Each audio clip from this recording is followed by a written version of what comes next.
Hello, this is Mr. Wynn. Today's lesson will be solving quadratic equations by factoring, and this is a very important lesson. So know that factoring changes an equation from a series of added or subtracted terms into just multiplication of factors. This helps us solve the problem much faster and graph easier. So here's an example of an equation in factored form.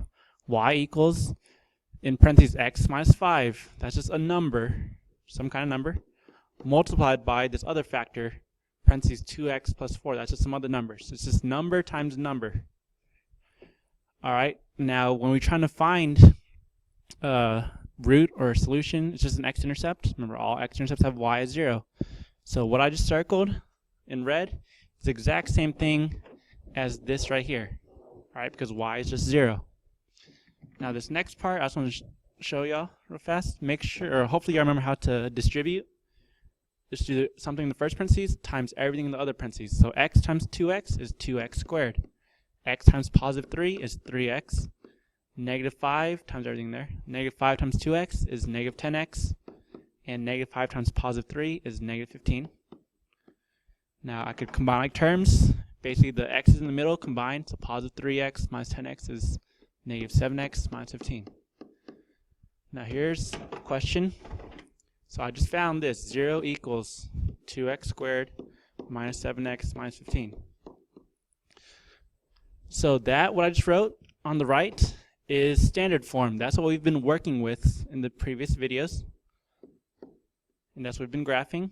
And notice, that's just a series of numbers or things being added or subtracted. It's 2x squared minus 7x minus 15. The thing on the left is factored form. And they're the exact same thing. One just I distributed, I FOILed. So my question is, which one is easier to work with? Now, y'all might say the right one, standard form, because that's what we've been using, that's what we've been graphing. But actually, the left one is easier because of this very important property. We have what we call the zero product property. What that basically says is if you have two things being multiplied each other, something, so A times B, and that equals 0, because of multiplication, at least one of them must be 0. Because if A is 0, it does not matter what B is, because 0 times B is just 0. Or maybe A is not 0, A is something, but B is 0. Well, A times 0 is still 0. So 0 times anything is 0. So that's why the zero property works. So if we have a multiplication problem and one side's 0, we just set everything on the left side, each factor equal to 0. So as you can see, they have this example, x plus 3 in parentheses times x minus 5 in parentheses equals 0. They do two cases. They do the x plus 3 equals 0. That's the first case. Then they do the x minus 5 equals 0. That's the second case. So going back, to solve this on the left, all I just have to set each factor equals 0. I have x minus 5 equals 0 and 2x plus 3 equals 0. I solve them each by algebra. On the left one, I just add 5. I get x equals 5. So I have the x coordinate of 5, 0. On the next one, I subtract 3. And then I divide by 2. So I have another x-intercept of negative 3 over 2, 0. So I'm done. That's how I solve it. On this right side, you probably have to graph it, use a calculator, do some formula or something else, and it'll take you a while. Or maybe you blindly guessed. But they're the same thing. So 5 is indeed a solution. If I plugged in 5 for x, you'll see that it will simplify to 0 for y. So 2 times 25. Minus 7 times 5 minus 15. Oh, that's just 50 minus 35 minus 15. That's 0. So if I plugged in 5 for x, I got 0 for y. So be able to write an equation that has those roots, negative 2 and 7, in standard form. Now, make sure you know what the difference between roots are and factors. So roots are the same thing as our solutions or our x-intercepts. All right, so basically it's telling you x equals negative 2. X equals positive 7. Factors are what we used before. As you can see, x minus 5 was a factor. 2x plus 3 is a factor in parentheses. Factors are usually in parentheses. So all I got to do is we set factors equal to 0. So underneath that, you see how x minus 5 equals 0? I just need to get 0 on one side. So by this, I just add 2 to both sides. I have x plus 2 equals 0. That is a factor. Factors are equal to 0. Over here, I just subtract 7 from both sides. x minus 7 equals 0 is a factor.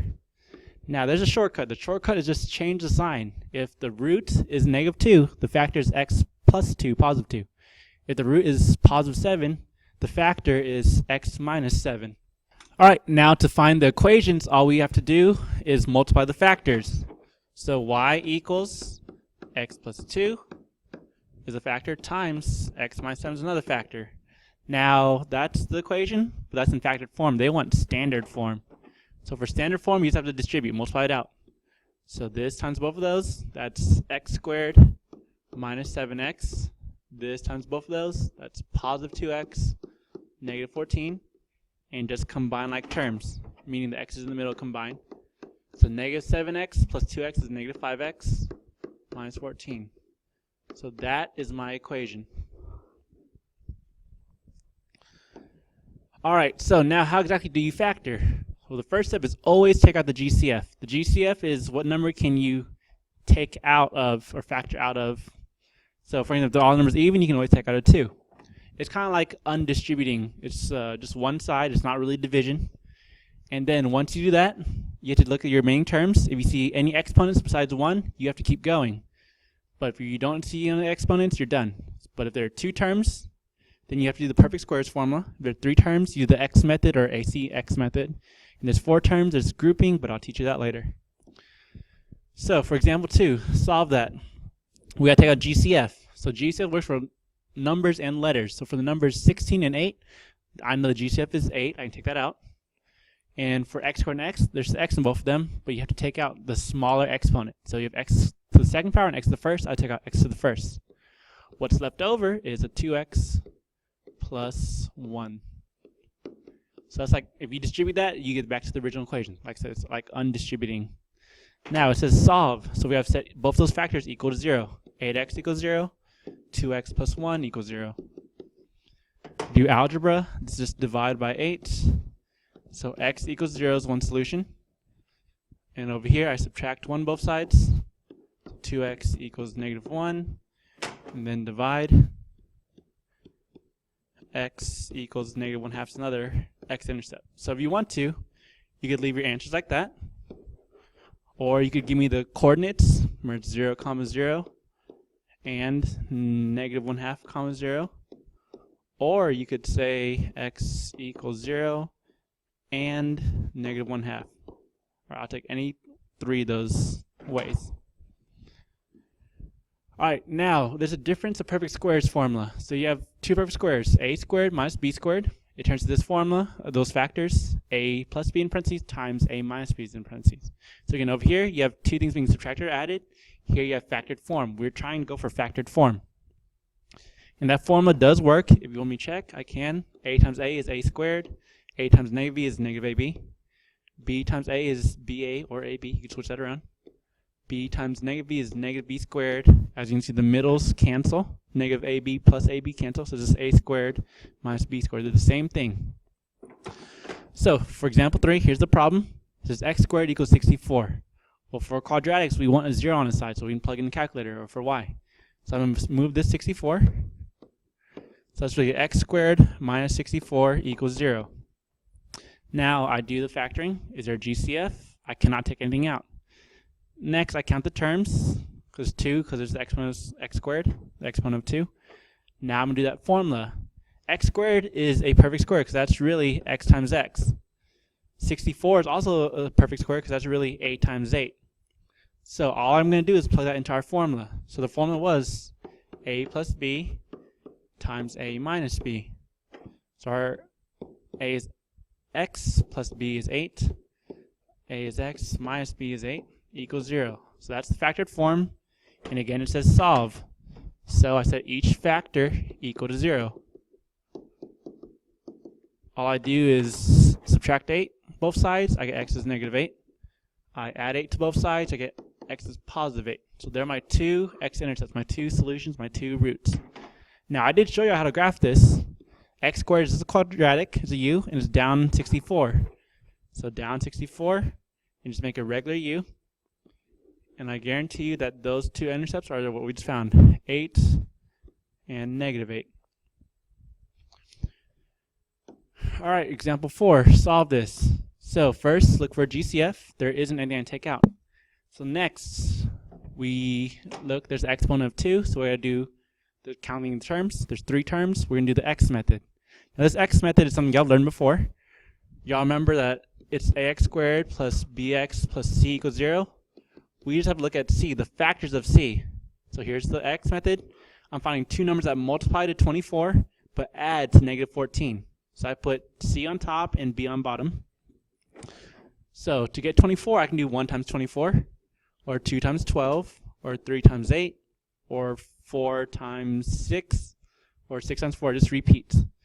So I see which one of these can get me 14. Well, if I look at this row, 4 and 6, that can only make 10 or 2, positive or negative.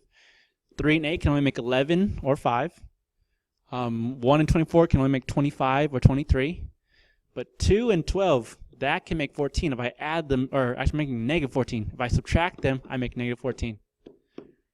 Alright, so negative 2 minus 12 is negative 14. Negative 2 times negative 12 is positive 24. So those are my factors. All I got to do is put x first, and I just write the factor the way it is. It's minus 2 minus 12 equals 0.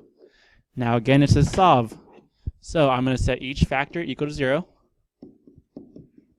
and do regular algebra. Just add 2 to both sides, x equals 2.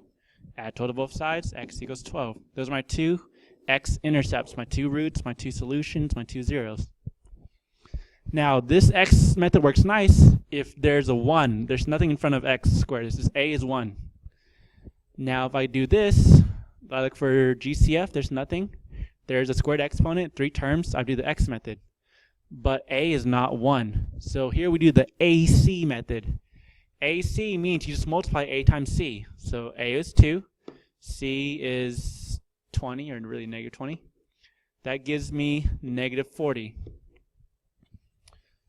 So now I do the x method using that negative 40 on top. So multiplies to negative 40, but adds to positive 3 on bottom. So I'm going to break down 40. 40 is 1 times 40, 2 times 20, 4 times 10, 5 times 8, 8 times 5, and so on. Now I'm going to figure out which one of these can add to 3. Well, 5 and 8 can make 3. It's really negative 8 plus 5. Oh, no, I have it reversed. It's really positive 8 minus 5. Alright, now I check. This positive 8 times negative 5 equals negative 40? Yes. And do they add to the positive 3? Yes, they do. Now this is the AC method. I had to multiply using A. I had to multiply AC by A. So I have to do, on my 2 answers, positive 8 and negative 5, I have to undo. I have to divide by A. So I'm going to divide this by A, which is 2, and this by 2. I now have to simplify.